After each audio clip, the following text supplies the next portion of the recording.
টানা বৃষ্টি আর পাহাড়ি ঢলে চট্টগ্রামের বন্যা পরিস্থিতির আরও অবনতি হয়েছে। সাতকানিয়া ও বাঁশখালীর বিস্তীর্ণ এলাকা এখন পানির নিচে।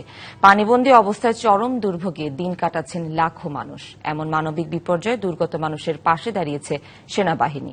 উপজেলা প্রশাসনের পাশাপাশি স্পিড বোট নিয়ে দুর্গত এলাকায় উদ্ধার অভিযান ও ত্রাণ বিতরণ জোরদার করেছে তারা।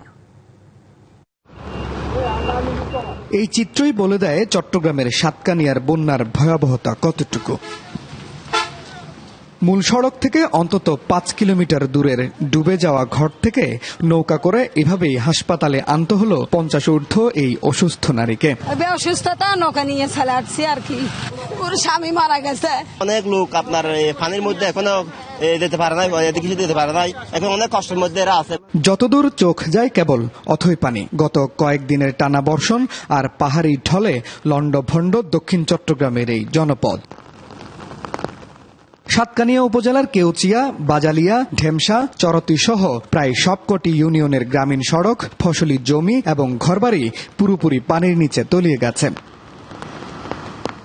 একই চিত্র বাঁশখালীরও। উপজেলার বেশিরভাগ নিম্নাঞ্চল প্লাবিত হওয়ায় পানিবন্দী লাখ লাখ মানুষ। এলাকার পরিস্থিতি অনেক খারাপ। চারপাশে যেগুলো ঘর আছে এখানে পানি ঢুকছে। খুব ভয়াবহ পরিস্থিতি আছি, কমতেছে বাড়তেছে। এখানে কোনো আমাদের সাহায্য সহযোগিতা আসতেছে না। উপরের দিকে শুনছি পানি বাড়ছে। এখন এখানে কারোর সাথে যোগাযোগ করব, নেটওয়ার্কে নেই। বসত ভিটা ছেড়ে অনেকেই আশ্রয় নিয়েছেন স্থানীয় সাইক্লোন শেল্টার কিংবা বহুতল শিক্ষা প্রতিষ্ঠানে। বিপাকে পড়েছেন অসুস্থ রোগীরা। স্থানীয়রা বলছেন পর্যাপ্ত শুকনা খাবার আর বিশুদ্ধ পানির সংকট দেখা দিয়েছে। প্রত্যেকটা এলাকায় পৌঁছানো সম্ভব হচ্ছে না, কারণ যাতায়াতের অবস্থা খুবই খারাপ। এখন যেটার আমাদের সমস্যা সেটা হচ্ছে বিশুদ্ধ পানি এবং শুকনো খাবারের এই সংকট রয়েছে। উপজেলা প্রশাসনের পাশাপাশি এমন ভয়াবহ পরিস্থিতিতে মাঠে নেমেছে সেনাবাহিনী। শুধু উদ্ধার কাজই নয়, পানিবন্দী মানুষের মাঝে শুকনো খাবার এবং বিশুদ্ধ পানি পৌঁছে দিচ্ছেন তারা। সাতকানিয়া এই মুহূর্তে প্রায় 70% এলাকা পানির নিচে আছে এবং হলো যে আমাদের প্রত্যেকটা ইউনিয়ন কম বেশি পানিবন্দী মানুষজন, এবং আমরা সরকার থেকে এ পর্যন্ত 9 লক্ষ টাকা এবং 175 মেট্রিক টন চাল বরাদ্দ পেয়েছি। ইতিমধ্যে আমরা 25 মেট্রিক টন চাল বিতরণ করেছি।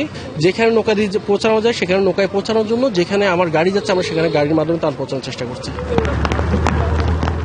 এভাবেই টানা 5 দিন ধরে পানিবন্দী চট্টগ্রামের সাতকানিয়া ও বাঁশখালীর লাখো মানুষ। নেই বিদ্যুৎ, সংকট বিশুদ্ধ পানি ও শুকনো খাবারের। সরকারি সাহায্যের পাশাপাশি এখানে দরকার বেসরকারি উদ্যোগেও মানবিক সহায়তা। Mujibul Haque, DBC news, Satkania, Chittagong.